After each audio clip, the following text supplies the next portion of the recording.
Hello students, last lecture में हमने work energy theorem के बारे में पढ़ा। हमारा थियरम जो था वो कुछ ऐसा हमने लिखा, W इक्वल्स डेल्टा के। इसका मतलब ये हुआ work done equals change in kinetic energy. जितना काइनेटिक एनर्जी में चेंज हो रहा है वो किसके इक्वल होगा, तो जितना वर्क डन हुआ है उसके इक्वल। और हमने जो है बहुत थोड़ी बात की थी उसके बारे में, मतलब कि वर्क के बारे में और काइनेटिक एनर्जी के बारे में। अब हम वर्क के बारे में थोड़ी और भी बातें करने वाले हैं। तो आज हमारा जो क्वेश्चन है, हमारा जो टॉपिक है दैट इज वर्क। तो आज जो हमारा टॉपिक है उसमें क्या चीज़ हम बात करने वाले हैं, that is work done bye constant force. तो पहले तो आपको ये पता चलना चाहिए कि कांस्टेंट फोर्स का मीनिंग क्या होगा। कांस्टेंट फोर्स का मीनिंग ये होता है कि अगर किसी चीज़ पर, सपोज मैंने एक ब्लॉक ले लिया और उस पर फोर्स लग रही है, तो जितनी भी देर तक वो फोर्स लग रही है वो, मतलब पूरे डिस्प्लेसमेंट के टाइम पर जब भी आप बात कर रहे हो, तो पूरे टाइम पर फोर्स जो है उसका मैग्नीट्यूड और उसकी डायरेक्शन सेम ही रहनी चाहिए। और अगर मैग्नीट्यूड और डायरेक्शन फोर्स की सेम है, that means that force will be constant force, वो उसमें कोई वेरिएशन नहीं होना चाहिए। तो that is called constant force. तो यहाँ पर हम बात करने वाले हैं कि हमारे पास ऐसा ही कुछ सपोज ब्लॉक है और उस पर ऐसी कुछ कांस्टेंट फोर्स लग रही है, तो आप वर्क जो है उसको कैसे डिफाइन करोगे। नॉर्मली आपको याद होगा कि वर्क को हमने कैसे डिफाइन किया था। Work that means force into displacement. हमारी फॉर्मूला कुछ ऐसी बनी थी कि work equals force into displacement. और यहाँ पर भी आपने ये चीज़ भी इंडिकेट की थी कि फोर्स जो जब लग रहा है और डिस्प्लेसमेंट भी होना चाहिए, दोनों ही जो बातें हैं वो ज़रूरी है। इसका मतलब ये हुआ कि आप जो है वो डिस्प्लेसमेंट के ड्यूरिंग जितना फोर्स लग रहा है, जब डिस्प्लेसमेंट हो रहा है और वही टाइम पर जो फोर्स लग रहा है उसको ही आप यहाँ पर कंसीडर करोगे। और यहाँ से उसकी हेल्प से कितना वर्क डन हुआ है वो आप जो है वो मेजर कर सकते हो। तो ये इसकी नॉर्मल हम फॉर्मूला लिखते हैं, W is equal to F into D, that means force into displacement. अब यहाँ पर एक्चुअली उसकी जो जनरल जो फॉर्मूला है वो हम डिराइव करने वाले हैं। तो इसके लिए हम कुछ ऐसा सोचते हैं कि ये कोई सरफेस है और उस पर मैंने एक m मास का एक ब्लॉक रखा है, ठीक है। अब ये जो ये इस पर कुछ फोर्स लग रहा है, हम अभी ऐसे सोचे कि फोर्स जो है वो कुछ इस डायरेक्शन में लग रहा है। इसका मतलब ये हुआ कि इसने इसके साथ थीटा एंगल बनाया हुआ है, हॉरिजॉन्टल सरफेस के साथ उसने थीटा एंगल बनाया हुआ है। तो ऐसे फोर्स लग रहा है, मतलब कुछ ऐसे एंगल पर आप फोर्स लगा रहे हो। ऐसे ब्लॉक पड़ा है और उसको सीधा नहीं खींच रहे आप, कुछ एंगल पर फोर्स लगा रहे हो। तब क्या हो रहा है, सपोज इसका डिस्प्लेसमेंट हो रहा है और उसकी नई पोजीशन सपोज ये है, ठीक है। तो ये इतना उसने डिस्प्लेसमेंट किया, दैट इज डी। तो अभी हमारा क्वेश्चन है यहाँ पर जो वर्क डन हुआ उसको आप कैसे फाइंड करोगे। तो उसके लिए आपको एक चीज़ ये करनी है, देखो कि आपको जो है, आप यहाँ पर सोचो फोर्स जो है उसके दो कंपोनेंट मिलेंगे, दो परपेंडिकुलर कंपोनेंट मिलेंगे, एक इस डायरेक्शन में होगा और दूसरा इस डायरेक्शन में होगा। इसके साथ एंगल थीटा बन रहा है, दैट मीन्स ये कंपोनेंट होगा F cos थीटा और ये कंपोनेंट बन गया F sin थीटा, ठीक है। अब यहाँ पर जब हम वर्क के बारे में बात करते हैं तो वर्क को आप ऐसे डिफाइन करोगे। तो यहाँ पर डिस्प्लेसमेंट इस डायरेक्शन में हो रहा है, डिस्प्लेसमेंट जो है वो इस डायरेक्शन में है।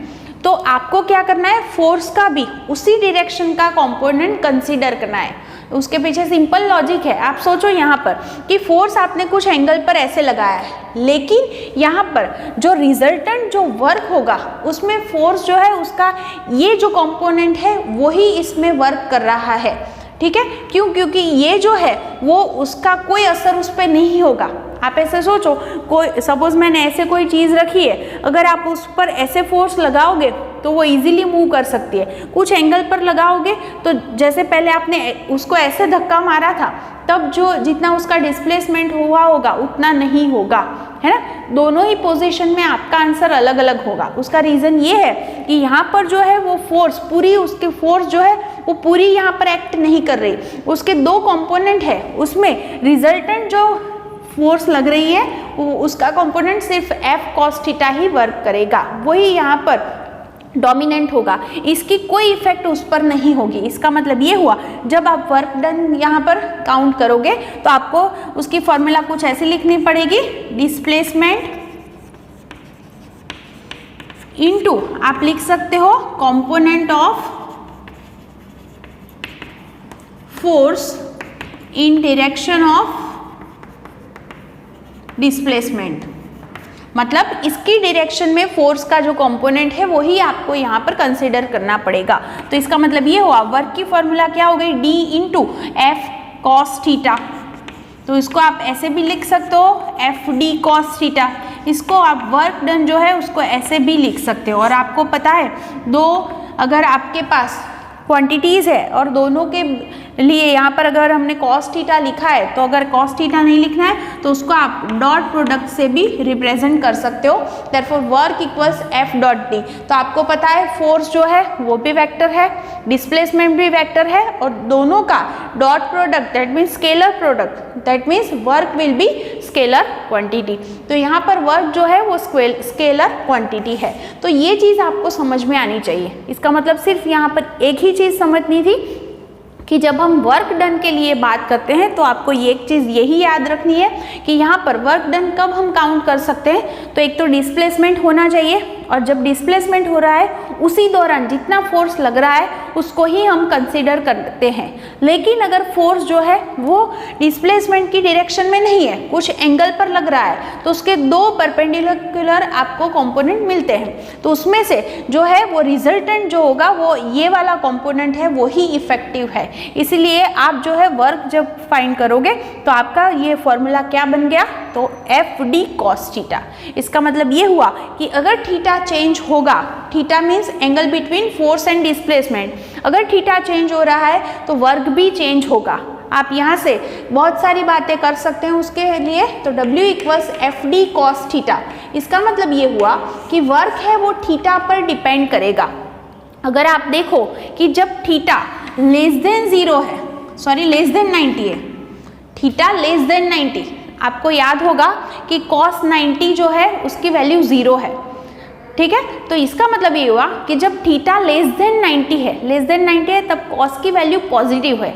आप पूरा टेबल ऐसे बनाते हो, साइन का टेबल 0, 1/2, 1/√2, √3/2 एंड 1 है ना, ये एंगल के लिए 0, 30 डिग्री, 45 डिग्री, 60 डिग्री और 90 डिग्री के लिए ये साइन का टेबल है। तो अगर कॉस का टेबल लिखते हैं तो इससे उल्टा होता है 1 √3/2, 1/√2, 1/2 एंड 0। तो यहाँ से आपको पता है कि कॉस जो है जब हम बात करते हैं कॉस 0 की तो उसकी वैल्यू 1 है, कॉस 90 की बात करोगे तो उसकी वैल्यू 0 है और उसके बीच में सारी जो वैल्यूज़ है कॉस की वो पॉजिटिव है। इसका मतलब ये हुआ जब थीटा लेस देन 90 है सॉरी, तब कॉस थीटा कैसा है, positive.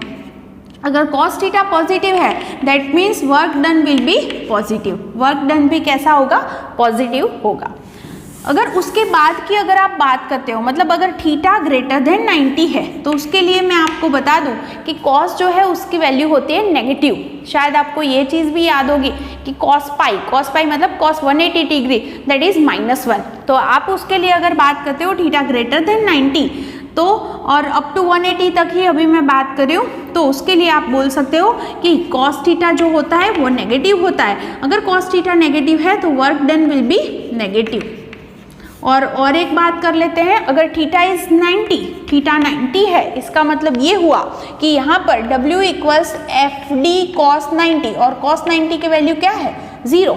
The work done will be 0। इसका मतलब ये हुआ कि अगर डिस्प्लेसमेंट की डायरेक्शन ये है और उसके परपेंडिकुलर आप फोर्स लगा रहे हो तो उसका मतलब ये हुआ दोनों के बीच का एंगल 90 है, तो ये फोर्स की वजह से कोई वर्क यहाँ पर नहीं होगा, तो वर्क डन विल बी 0। तो ये चीज़ आपको समझ में आनी चाहिए। तो और भी कई रीज़न है वर्क डन 0 होने के।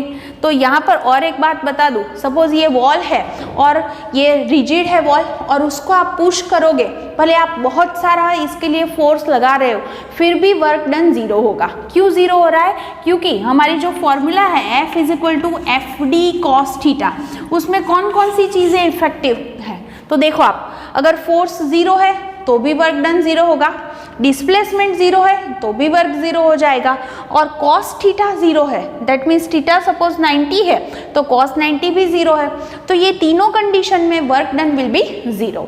तो यहाँ पर जैसे मैंने पहले एक एग्जांपल लिया कि सपोज मेरे पास ये रिजिड वॉल है, उसको हम पुश कर रहे हैं, मतलब बहुत सारा फोर्स लग रहा है, तो फोर्स लग रहा है लेकिन डिस्प्लेसमेंट क्या है यहाँ पर 0। वॉल तो अपनी जगह से जो है हिलने वाली नहीं है, इसका मतलब डिस्प्लेसमेंट 0 है।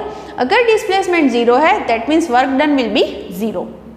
और एक एग्जांपल ले सकते हैं, सपोज मेरे पास एक स्मूथ सरफेस है और सपोज एक मैंने टेबल ले लिया और उसकी जो सरफेस है वो स्मूथ है, और अगर मैंने उस पर एक ब्लॉक रख दिया तो उस पर कोई फ्रिक्शन नहीं लगेगा और वो इजीली जो है वो उसका डिस्प्लेसमेंट होगा। तो आप सोच सकते हो आप उस पर कुछ भी फोर्स नहीं लगा रहे फिर भी उसका डिस्प्लेसमेंट तो हो रहा है। इसका मतलब ये हुआ कि वहाँ पर डिस्प्लेसमेंट है लेकिन फोर्स 0 है।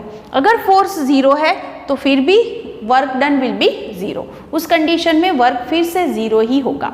और एक एग्जांपल ले सकते हैं, आपको पता होगा कि अर्थ है और उसके अराउंड जो है वो मून घूमता है, तो उसका जो पाथ है उसको हम कम्प्लीटली सर्कुलर पाथ अगर ले सकते हैं तो उसको आप ऐसे सोच सकते हो, ये हमारी अर्थ हो गई और उसके अराउंड मून है वो घूम रहा है, ठीक है। तो यहाँ पर आपको ये भी पता है कि दोनों के बीच में ग्रेविटेशनल फोर्स भी लगेगा। तो ये जो है ये यहाँ पर मून जो है वो इस डायरेक्शन में जा रहा है। आप ऐसे भी सोच सकते हो, सपोज यहाँ पर से हम स्टार्ट करें, ये घूम के फिर वापस यहीं पर आएगा तो उसका डिस्प्लेसमेंट 0 ही होगा। और अगर डिस्प्लेसमेंट 0 है तो उसका मतलब यही हो गया कि वर्क डन विल बी 0। और एक चीज़ सोच सकते हैं कि ये सर्कुलर पाथ पर घूम रहा है तो इसके ऊपर सेंटर की तरफ एक फोर्स रखती है ना, तो सेंटर की तरफ फोर्स लग रही है और जो डिस्प्लेसमेंट है उसको आप जो है सर्कुलर पाथ है तो उसके साथ ऐसे टेंजेंट बना के आप दिखा सकते हो। तो ये जो हो गया ये एंगल फिर से वही 90 हो गया, तो उसके हिसाब से भी आप बोल सकते हो कि वर्क डन विल बी 0। कभी ऐसा भी होता है कि सपोज मैंने ऐसे ले लिया कि एक ब्लॉक है तो उस पर इस तरफ से 5 न्यूटन फोर्स लग रही है और इस तरफ से भी 5 न्यूटन फोर्स लग रही है। तो सोचो आप, कोई इस तरफ से भी जितना फोर्स लगा रहा है दूसरा इसी तरफ से इतना ही फोर्स लगा रहा है तो उसका डिस्प्लेसमेंट 0 होगा, है ना, क्योंकि रिजल्टेंट फोर्स विल बी 0। तो अगर किसी पोजीशन में रिजल्टेंट फोर्स अगर 0 है तब भी आप बोल सकते हो कि वर्क डन जो होगा वो 0 होगा। इसका मतलब ये हुआ कि वर्क जो है वो 0 भी हो सकता है, पॉजिटिव भी मिल सकता है और नेगेटिव भी मिल सकता है। तो ये सारी कंडीशन हमने देख ली। देखो यहाँ पर जो है कौन कौन सी बातें हैं, सपोज मैंने theta is equal to 180 degree लिया हुआ है, दैट इज पाई। तो अगर हम थीटा इक्वल्स पाई लेते हैं तो W इज इक्वल टू, फिर से हमारी फॉर्मूला है F D cos theta, cos pi की वैल्यू है माइनस। इसका मतलब यहाँ पर वर्क डन क्या होगा, नेगेटिव होगा। सपोज आप ऐसे सोचो, डिस्प्लेसमेंट इस डायरेक्शन में हो रहा है और फोर्स ऑपोजिट डायरेक्शन में आप लगा रहे हो तो वो क्या होगा, उसका ऑपोज हुआ। इसका मतलब ये हुआ कि यहाँ पर जो वर्क होगा वो नेगेटिव होगा। अभी हम थोड़ी देर में एक जो इलस्ट्रेशन करने वाले हैं उस पर से भी आपको ये चीज़ समझ में आ जाएगी। तो यहाँ पर जो क्वेश्चन था हमारा दैट इज़ वर्क, तो हमने वर्क को कैसे डिफाइन किया और एक बार मैं आपको समझा दूँ। मैंने ऐसे ले लिया, एक सरफेस पर मैंने एक ब्लॉक रखा है और उस पर जो फोर्स लग रही है अगर उसका डिस्प्लेसमेंट इसी डायरेक्शन में होता और फोर्स भी इसी डायरेक्शन में लगती तो आप वर्क की फॉर्मूला सिंपली लिख सकते फोर्स इनटू डिस्प्लेसमेंट। तो आपको ऐसा डाउट होगा कि तो ये इक्वेशन गलत है, नहीं है। उसका रीज़न ये है कि अगर फोर्स इसी डायरेक्शन में है, डिस्प्लेसमेंट भी इसी डायरेक्शन में है तो theta will be 0। Theta is angle between force and displacement. तो फोर्स इस तरफ है, डिस्प्लेसमेंट भी अगर इसी तरफ है तो जो थीटा होगा वो 0 होगा और cos 0 विल बी 1। तो आपकी वर्क की फॉर्मूला सिर्फ बन रही है फोर्स इनटू डिस्प्लेसमेंट, ओके।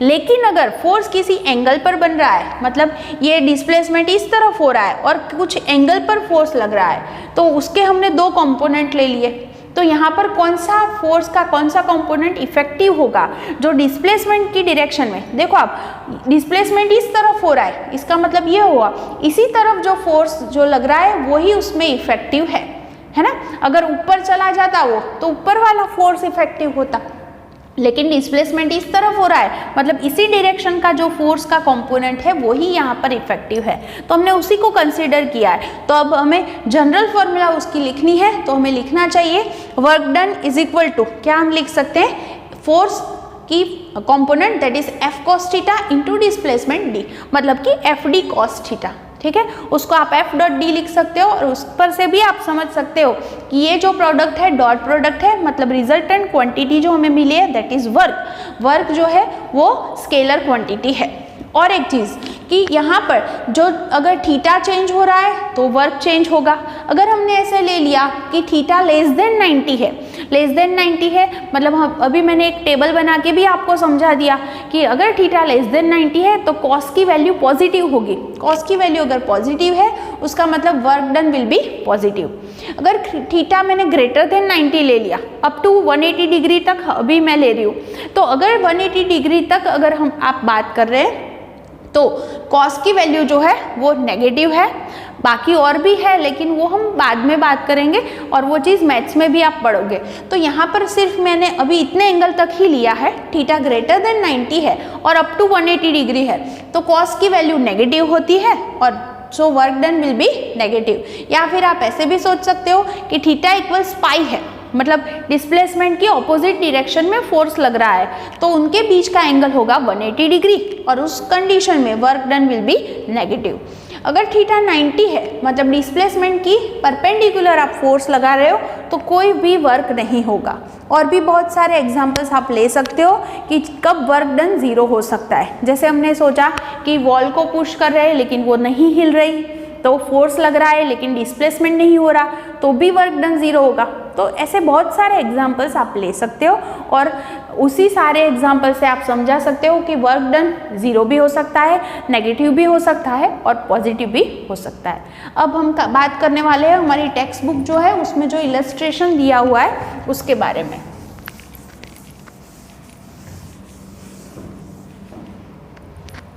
हमारा क्वेश्चन है वो कुछ ऐसा है 6.3 yes, a cyclist comes to skidding stop in 10 meter.